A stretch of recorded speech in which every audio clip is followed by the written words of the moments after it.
السلام علیکم۔ Info stories میں آپ کو خوش آمدید۔ یہ میری زندگی کا ایسا خوفناک اور ناقابل یقین واقعہ ہے جس نے میری زندگی بدل ڈالی ہے۔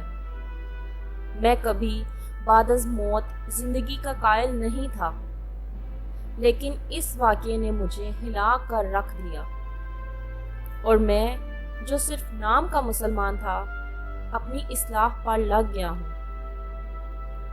اب روزانہ نماز اور تلاوت قرآن کرتا ہوں۔ اس روز میرے دوست جاوید کے بڑے بھائی کا انتقال ہو گیا۔ میں بھی اس کے جنازے کے ساتھ قبرستان کی طرف چل دیا۔ میت کو قبر میں لٹا کر اس کی قبر بند کر دی اور دوستوں نے فاتحہ پڑھنی شروع کر دی۔ دعا کے ساتھ ہی لوگ آہستہ آہستہ واپس جانے لگے۔ اتفاق سے میں دوست کے پاس کھڑا رہا۔ وہ قبر پر پانی چھڑک کر ساتھ ساتھ مٹی ہموار کر رہا تھا۔ مرنے والے کی اولاد نہیں تھی۔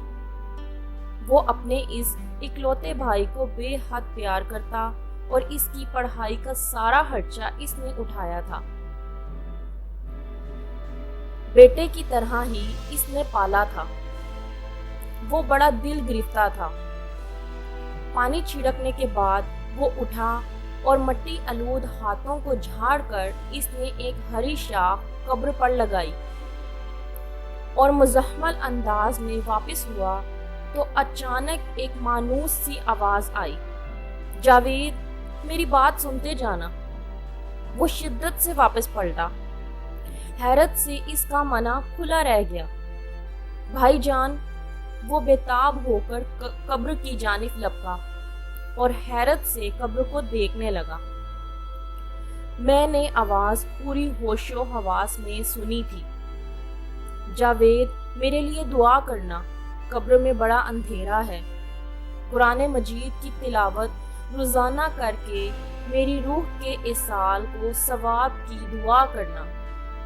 اور اس کے ساتھ ایک خوفناک سی چیخ کے ساتھ آواز بند ہو گئی۔ جاوید تو ماہی بے آب کی طرح تڑپ اٹھا اور قبر پر بیٹھ کر جتنی اسے آیات یاد تھیں پڑھتا رہا۔ میں بھی اس کے ساتھ رات بھر قبرستان میں رہا۔ خوف اور شرمندگی سے میرا کلیجہ پھٹتا رہا۔ آنکھوں سے آنسو بہتے رہے کہ میں کس قدر فراموشی اور تکبر میں پڑا رہا۔ مجھے ایک بھی صورت یاد نہیں تھی، نہ نماز پڑھتا تھا۔ مرنے کے بعد میرا کیا ہوگا؟ بس اس رات کے بعد میں نے اپنی جیتی جاگتی سیاہ تاریک دنیا کو اجالوں کی طرف موڑنے کا عہد کر لیا۔